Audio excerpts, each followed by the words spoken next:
Hi, my name is Joseph Jones. This is the third lesson on study number 5. Um, so, last lesson, we broke apart the melody notes. This lesson, I would like to break apart the bass notes. Now, it could be argued that might be a little um, unnecessary as the bass is a little less busy than the melody. However, I think that sometimes giving a piece due diligence is worth the time and effort. And we like to generally make sure that things are perfect, or as perfect as they get in our field.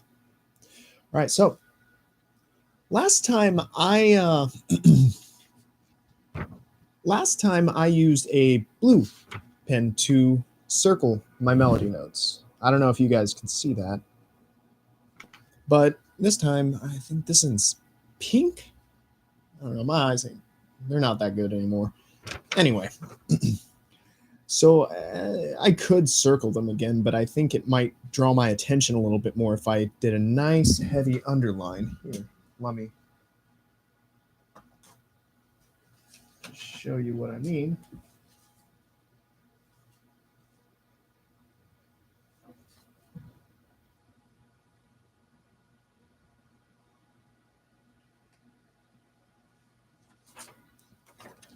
There we go. Nice, bright, draws my attention, which is good. I need the sparkly to draw my attention. All right, so first thing of note, in measure 2, you'll notice that the B note that's held over from measure 1 should not be re-articulated. You don't hit it again. So instead, I would play the F sharp on beat 2 and use that as your bass note. And in fact, I'm gonna, just for my personal amazement and amusement, I gave it a stem. It's a good F sharp. It deserves a stem. Let's see. Any other irregularities? No, I think we're doing pretty good. All right, I'm gonna mark down my score. I'll see you guys in a minute. Hey, I'm back. So you'll notice that, just like before, I got my paper all marked up. So I missed one thing before. I'm not perfect.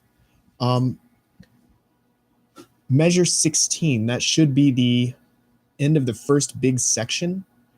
You have a low B that it's only an eighth note, and it has an eighth rest right there in the third beat. So I'm going to be playing that as a bass note, even though it's stemmed up. But it doesn't, there's no identifying marks that say that there's a bass note in that particular measure. There will be a couple of measures where you don't hear me play a bass note. That's okay.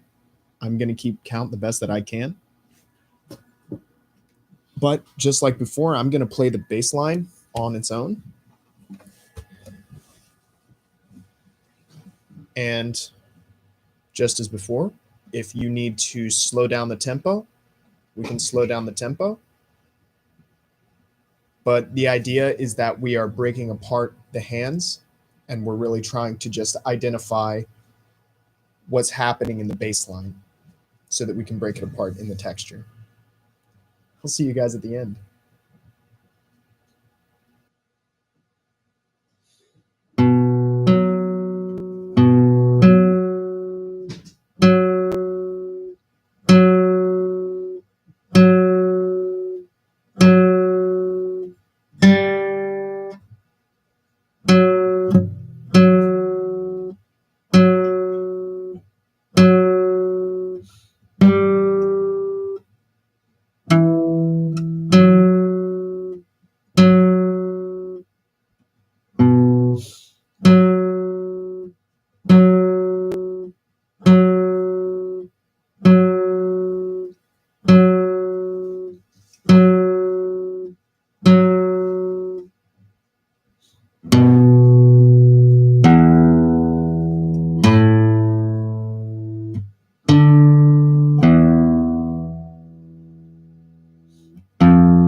lot of F sharp.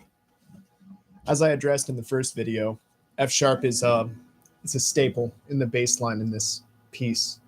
And that's okay. It makes for a very boring bass line, but it makes it so that you can use most of your effort with putting the bass and the treble together. Just as before, try and make sure that you're using the fingering appropriate for the passage. So for instance, at the sequence in the second section,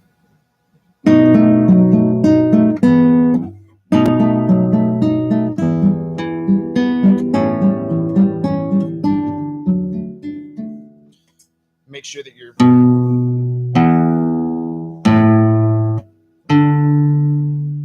that D is being played on the fifth string. Additionally, in the penultimate system, when you have this strange set of chords here, make sure that you're playing this C sharp index, this F sharp index. In my first run through, you'll notice I didn't do that. That was my mistake. As always, happy practicing, and I'll see you in the next lesson. Bye.